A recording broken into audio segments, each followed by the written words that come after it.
And joining me now is Shadow Minister for Communications, David Coleman. David, welcome to the program. Why have you made this decision? And are you concerned that already Australians are subject to too much censorship online?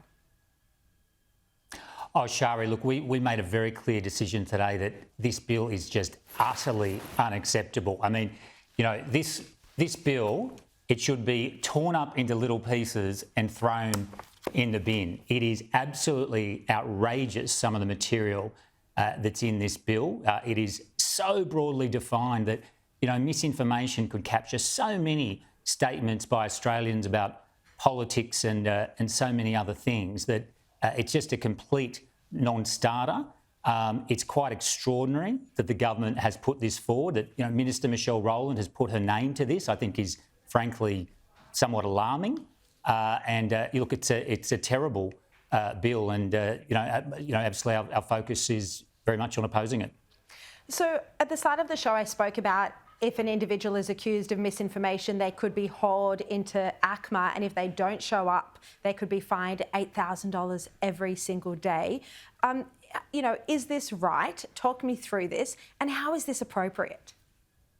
Yeah, look, I don't think it is right, Sharri. So basically, under the bill, ACMA thinks a person has information about misinformation or disinformation on the digital platform that's relevant to ACMA's role. So that's could be pretty much anyone that ACMA thinks has that sort of information. It can require documents from that person. It can require that person to appear before it at a time and place of ACMA's choosing. And if the person doesn't appear, every day the fine is $8,000. And again, it's just so broad.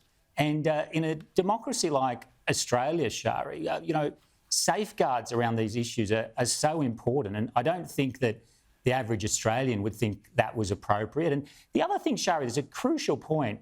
Any authorised content from the Albanese government cannot be misinformation under this bill. But if you criticise the Albanese government, that can be misinformation. Well, this brings me... Well, no, I wanted to ask you about, because often there's political scare campaigns that, both political parties would say is misinformation. We've heard the government describe members of the No campaign accusing the No campaign of misinformation. So, under the legislation, could this be captured? Yes, that sort of thing could be captured, because it's basically content which is misleading and capable of causing serious harm. It doesn't have to be content which is deliberately misleading, so the person could make that statement in good faith. There are some exceptions, like for government content, for authorised content in elections and so on.